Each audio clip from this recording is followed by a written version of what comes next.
Welcome back to copying my previous designs because they're my favorite. Let me explain. There's too much. Let me sum up. So it has been a lukewarm second since I posted saying that I was going to remake a bunch of my favorite clothing designs. And did you have any questions that you wanted me to cover in the video? Y'all had a lot of questions, so I ended up splitting it into 2 videos.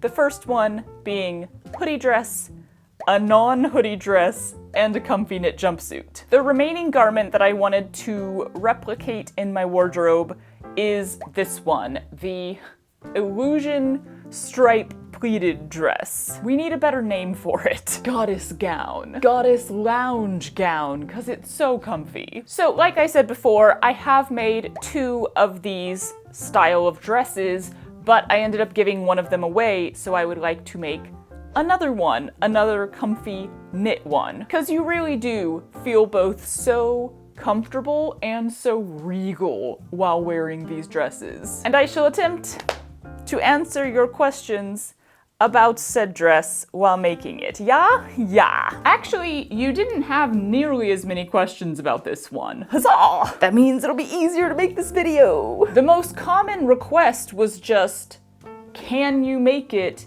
in a non-stretch fabric? Show us the woven version. So we're gonna do that. Hi, Charlie from the future. Here to let a bunch of you down. Oh no! We are gonna do that. We are gonna make a non-stretch version of this dress.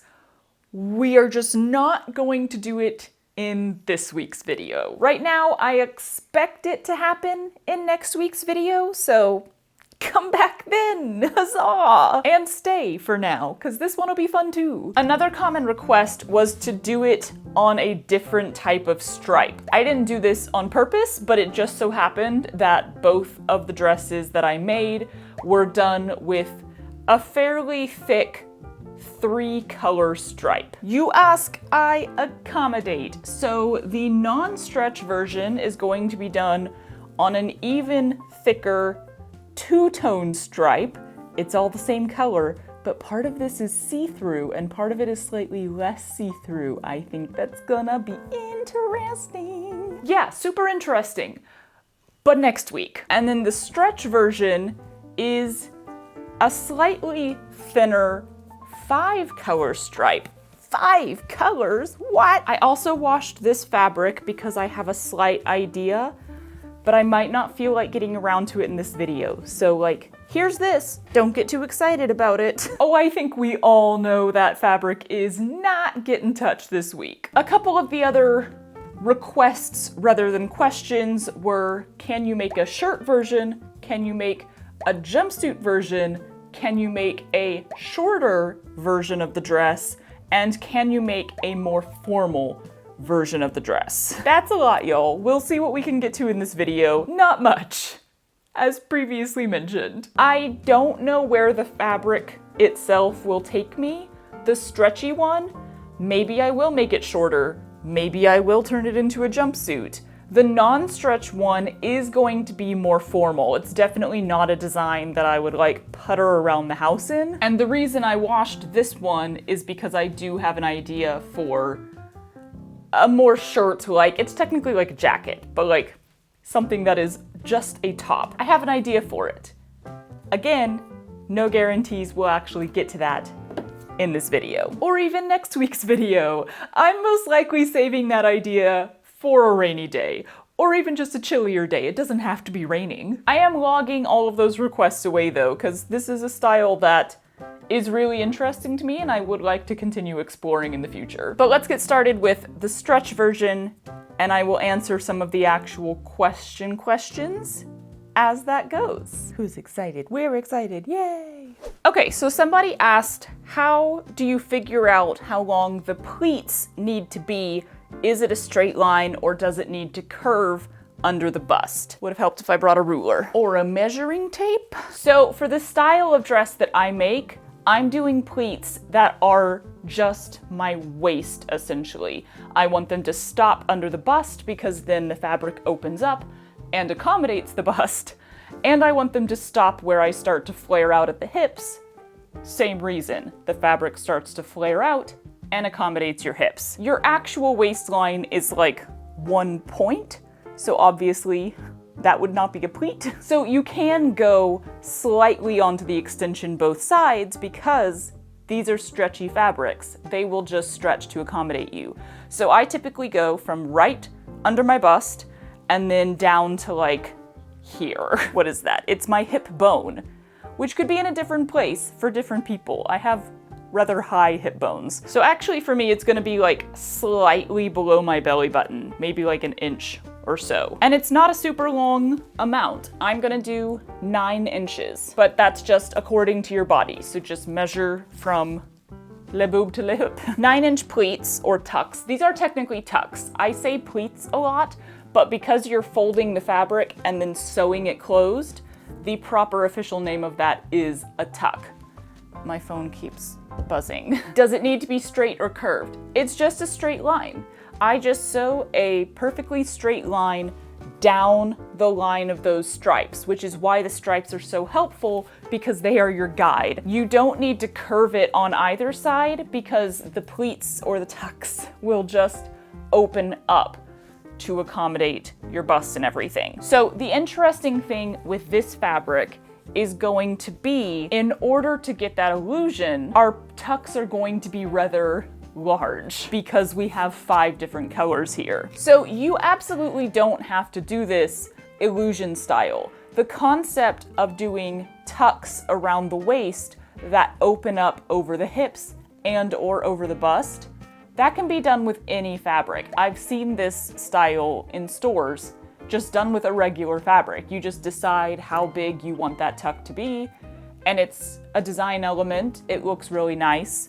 The thing for me, the thing that I like here is the illusion of the dresses. It's that from a distance with these striped materials, it looks like you have a solid fabric around your waist that somehow morphs smoothly into this striped fabric. So the whole idea is that you connect the matching colors of stripes. For instance here, because purple's my favorite, I'm probably gonna do purple. So if all of my tucks are sewing my purple stripes together, then that means I'm getting about a 1/2 inch of material and hiding 2.5 inches of material. That's a lot different than the ones that I made before. Those were, of course, only 3 stripes, so you're not losing or hiding nearly as much material, and the stripes themselves were wider,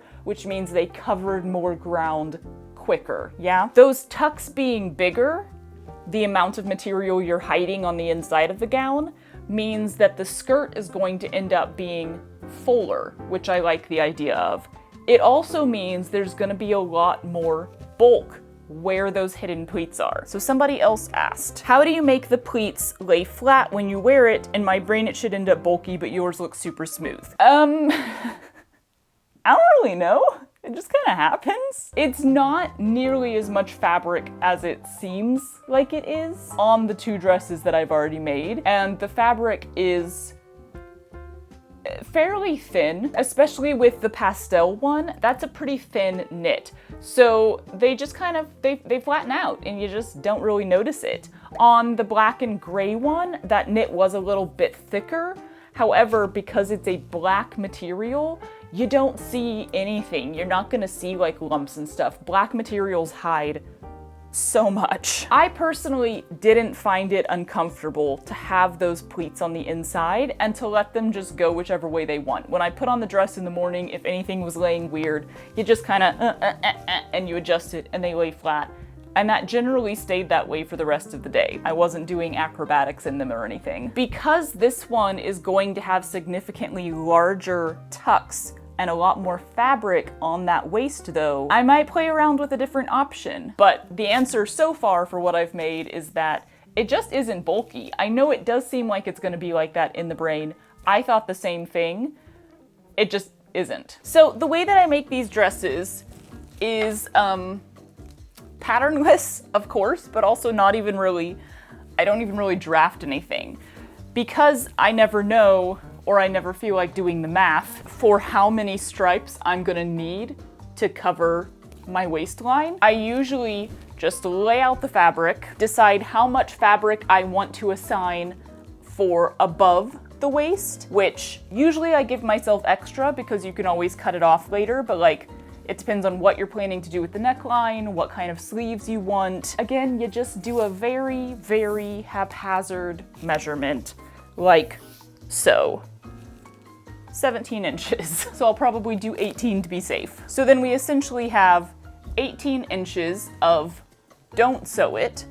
Then we have 9 inches of sewing, of tucks, and then you have everything else below that, which is the skirt. And however long that is how long the dress ends up being usually. This is a very interesting fabric. I was drawn in by the colors, which is why I got it from good old Remainders, but I kind of thought I wouldn't be able to use it because the texture is so weird. Like, what do you call that? Does anybody know about fabrics? Look at the strange way it's constructed. I guess it technically falls into the category of terry cloth, but like the outside to me is not really a pleasant texture. The only reason I'm fine with using it still is because the inside is like a totally normal, soft, sweatshirt kind of feeling knit. Interlude over. I'm gonna leave myself some free space, like one whole set of stripes on the end here to be seam allowance for however I end up sewing this together, and start with the second stripe, and then we're just, cooperate for me, we're just piling up the stripes like that. Kind of just all the way across the fabric. I'll probably get a chunk done and then hold it up to myself and see how much space it's covering. With the black and gray version, I did it in 2 separate chunks so that there would be side seams, which I think is a good idea. Well, I did that with both of them, I guess, but only in retrospect. I like sewed all of the fabric into pleats tucks first and then had to unpick some seams. So we'll try to plan a little bit more in advance here. But again, because I don't feel like doing math, I'm gonna have to sew some first and just see how much of my waistline it's covering. You're sewing from the back, of course, not from the front. So I'm just gonna start by measuring and marking my 18 inches down and my 9 inches. I'll do that for like 3 feet of the fabric or so, you know, a yard, and then we'll start sewing. Y'all, I immediately sewed the wrong stripes together. We're off to a good start. Damn it. When you're sewing the stripes together, I have learned that it's best to sacrifice a little bit of the color that you want and sew slightly inside the line of the stripe. That way you don't end up having to go back over your tucks later on to like make those little bits of other colors disappear. You get a really solid one color look if you just go a little bit inside that line rather than trying to sew right on the line of the pleat, if that makes sense. After I'd gotten a small chunk done, I tested it against my body and realized that 9 inches is kinda too long. It's actually coming down to that widest part of my hip instead of opening up right above it. That's okay though, I'm just gonna cut all those down to 7 inches long instead and continue with that new measurement. In the end, I did exactly what I always do on these dresses. Pleat the entire piece of fabric and then decide afterward if it needs to be cut into 2 pieces and then seam rip where necessary. Y'all, I hand basted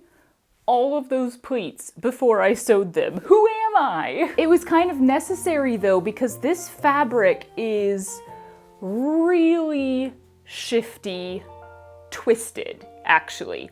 It was shifting a lot every time I sewed it. So the top layer, the top stripe that you're actually sewing down was nice and straight, but the underneath stripe, it was like in the middle of the stripe, which is too much of the stripe to waste when your stripes are this small. So even basting all of them beforehand, I still had to redo a bunch. I think this is just like a poorly made fabric, quite honestly, because even now, when I hold it up, I can tell that, I don't know if you'll be able to tell this on camera, but I could tell when I was making the marks, and I can tell when I hold it up now, that everything is kind of sloped, even though I was measuring the same distance from the top of the fabric from the selvage.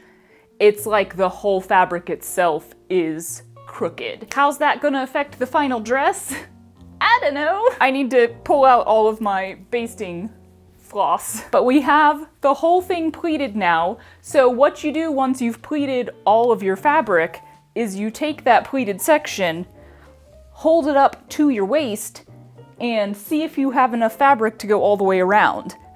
I do not. I usually do not. You have to have a lot of fabric to do it, especially if your stripes are smaller. So since this does not surround me, I'm gonna have to put side panels in order to make it into a full dress, which means I need this to be in 2 pieces, and then I need to figure out where that side panel fabric is coming from. It could be a totally different fabric that matches, which is what I did on the pastel dress, or I could make this one shorter and take a chunk of fabric off the hemline, put it into the sides, which I wouldn't mind doing, and then there you go, we'd have a shorter one.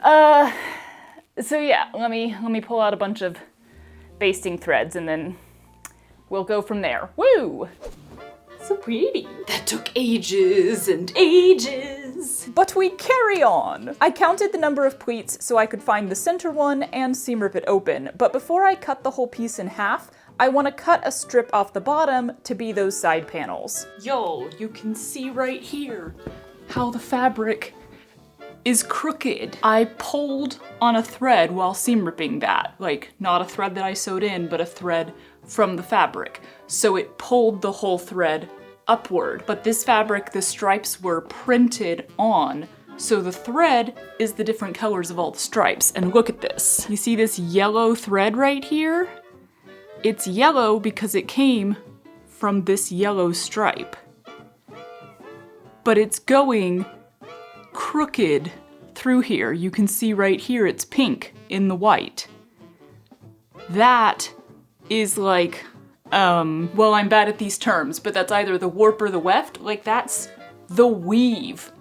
And it is diagonal to the stripes. That's why this whole piece of fabric is falling really weird when I'm sewing all the stripes together, because the weave of the fabric and the stripes do not actually line up. Yeah, you can actually see from the selvage here that the stripes are printed on crooked. That's why everything was weird. None of my measurements were working and my pleating was sloping up on one side. It's whatever, we'll see if the dress hangs weird once it's made, but I'm still gonna make it. Actually, now that I think about it, this might have been at Remainders because it was printed crooked. Like, misprinted and mistake fabric often end up in creative reuse stores now instead of the landfill, which is great. I probably just should have checked that before I started using it for this particular dress design.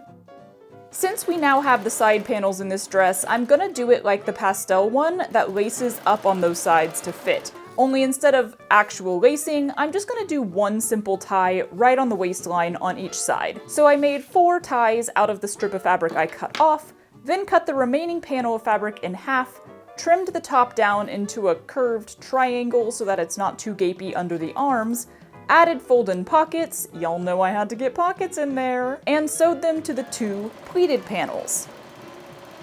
We end up with this very floppy tube of a thing.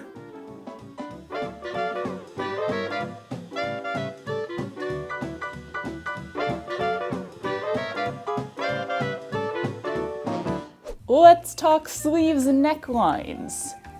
Because someone did ask how I do the sleeves and how I do the necklines. Since I am just building the garment as we go, my first priority is always getting a waist, a circle. Then I want to get my pleats exactly where I want them, like under the bust.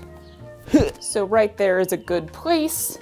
And from there I can measure up how much fabric I need to get rid of up here. Quite a bit in my case. 18 inches was slightly overkill, but I always overkill. So about right there is where I want my shoulder seam to be, all the way across. If you want the sort of boat neck style that I did on the pastel dress, then you can sew 2 shoulder seams from your outside points and just sew them all the way in to however wide you want that opening to be. That's not like a neckline at all. You could trim that neckline down, you can hem the edges under, but I didn't actually like cut anything out on that. I just left a gap. For this one, I think I'm gonna do a V-neck like I did on the black and gray dress because I enjoyed that. So let's do that. Everything with this garment is just like winging it as you go.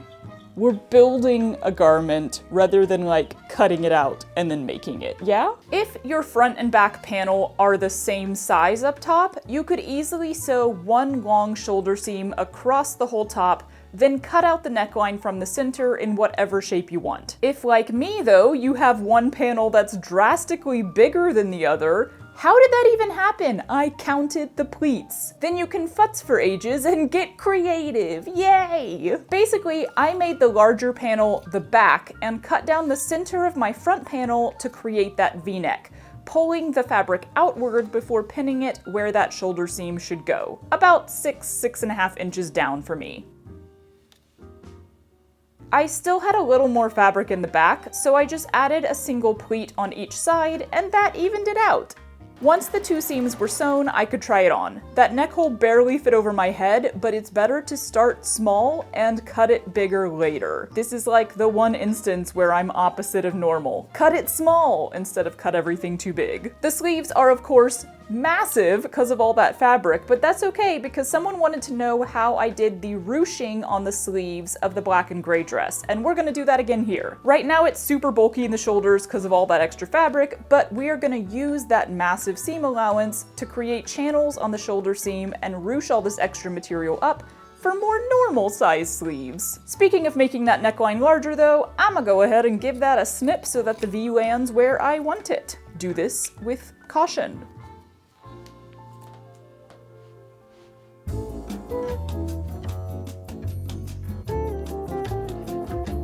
Now for that ruching. I don't need this much seam allowance, only enough for like a 1/2 inch channel or so, you know, depending on what size of cord you're personally using. I'm gonna use this super skinny white cord that I got somewhere.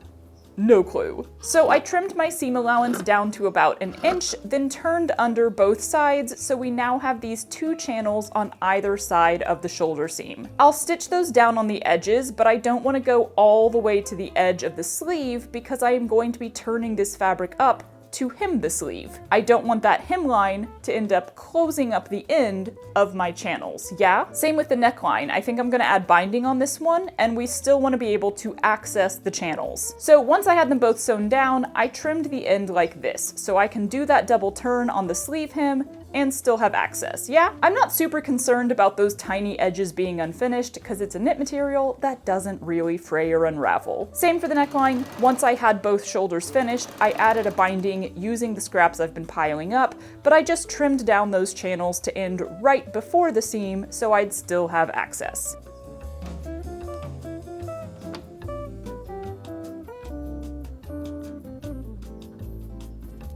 Now we can take our cord and thread it up one channel, starting from the sleeve side, and then back down the other channel so that the two ends are at the end of the sleeve, and at the neck it's making a U shape. We can then pull on those two ends at the same time, and the sleeve will ruche upward. When you're happy with the size of the sleeve or the amount of ruching, you can tie those cords in a knot or a bow or whatever.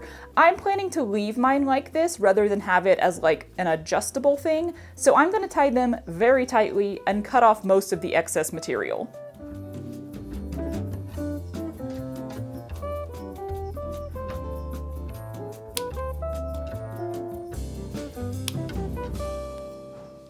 So that's the dress pretty much done. Last night I adjusted where some of the tucks ended so that it was straighter instead of, you know, this like hanging off to the side. Oh Lord, this fabric. I also threw a hem on the bottom. But why is it inside out? Because then I remembered we were gonna talk about all of these pleats, all of the tucks, the extra fabric on the inside, and what to do with it. The thing is, I forgot because once I put on the dress, I just didn't have plans to do anything with it. Again, I think the bulkiness just doesn't bother me much. It probably is really warm to a person who is not like the frigid Arctic inside. I'm just always cold, y'all, so I don't notice a lot of times when a garment is what other people would call really, really warm. I will insert a closer up shot of the dress right side out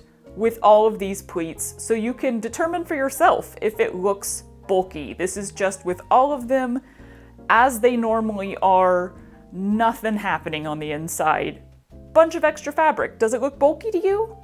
I don't know. But what are the options here? Let's talk about it a little bit. I need somewhere to put my microphone because my pockets are on the inside right now. So you could start from the center and open all the pleats outward, which I have a feeling is how they lay naturally when I just put on the dress. But you could go through and like hand tack all of the ends to each other so that they were guaranteed to stay in that direction, you know? You would just take some thread or even some embroidery floss through the end of one of these and then tack it through the end of the next one, into the next one, and so on, so that they always lay down in this direction. And the last one you could tack into your seam allowance. And I would do that on the top, and I would do it on the bottom, and then they're guaranteed to lay in that direction. You could also do it with all of the pleats going in one direction. They want to lay like this because of the V-neck, because the neckline is guiding them to go outward from the center. You could fold these down and you could sew vertically, essentially stitching in the ditch on every single one of them. It's a lot of faff, in my opinion, to just make all the fabric lay in a certain direction when that already kind of happens anyway. I think the thing is, you put the dress on, the pleats want to lay in this direction anyway, and then they're up against your body, and my dresses usually, you know, lace or tie in some way to make them fairly tight. So then that's being held in place just by the nature of being up against your body. So that's all the concept of like getting them to just stay in a certain direction. Is it really worth it? Not to me. But what about like getting rid of extra fabric so that it's not so bulky, so that there's not all this extra stuff? So I could, in theory, slit down the center of this pleat and cut down the amount of fabric or fold it open. You would just want to make sure that you're not going past where the sewing of your tuck is, and then you are just going to have a lot more raw edges there. If you have a serger, you could very easily cut down all of these in sort of a very wide U or a bowl shape, and then just serge the two edges together, serge them separately. But that would be a really simple way to get rid of some of this extra fabric and close up those ends and not have any holes or like too much raw fabric. I don't typically mind raw seams on garments made out of knit. Like, obviously I leave them all raw here, excuse me, but that would be a lot of raw edges across the entire garment, all the way around, right up against your body where there's the most friction. So that would definitely make the garment deteriorate faster. So if you got a serger, that's an easy option. If you don't have a serger, I don't know that I would recommend cutting off the extra fabric unless your tucks are like huge, which could be a thing. Hope that was helpful. But let's take a look at the final product, y'all.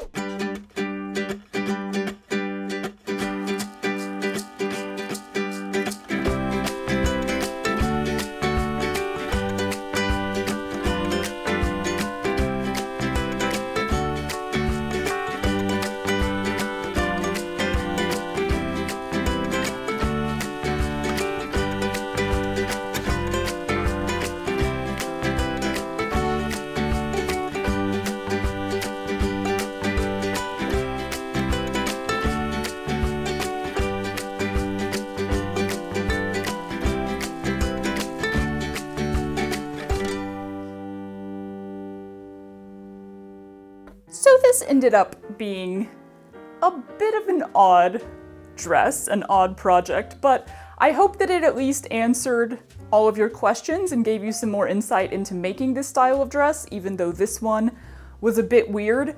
really just because of the fabric. But ultimately, the construction and everything was still the same as it would be for a more normal fabric. I mean, I do like how the ruched sleeves and the neckline and everything ended up.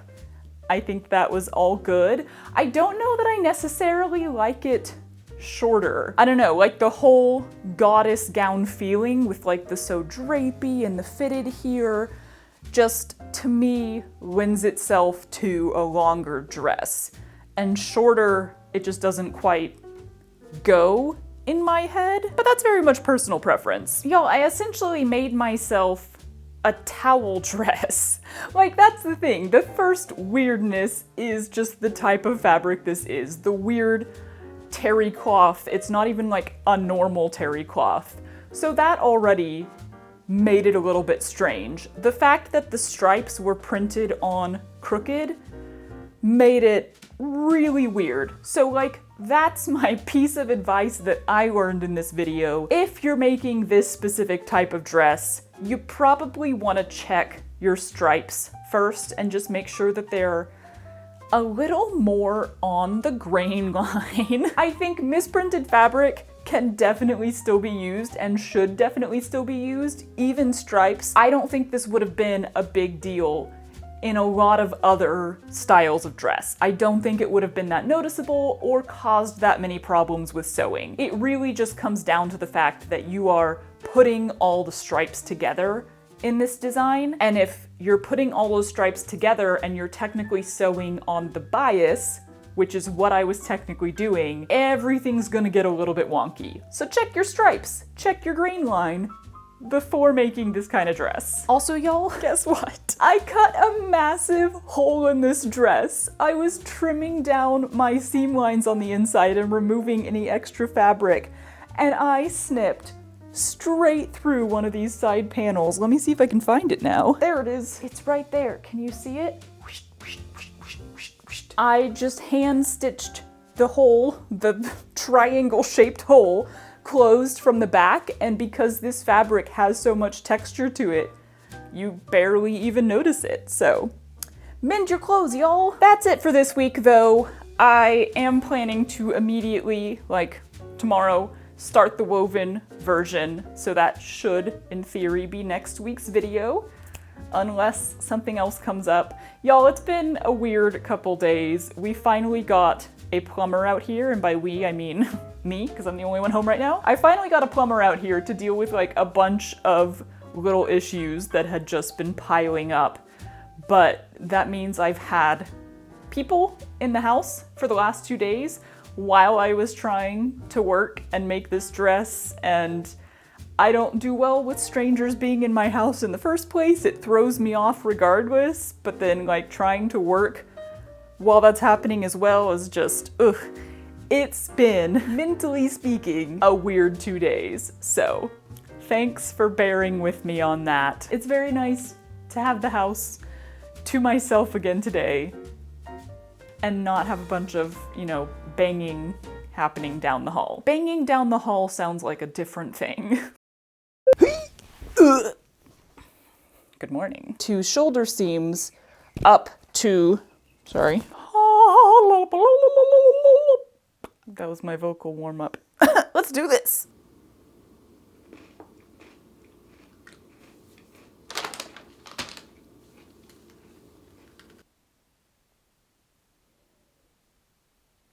Welcome to Texting with Charlie, where we sit and stare at the phone. Oh yeah.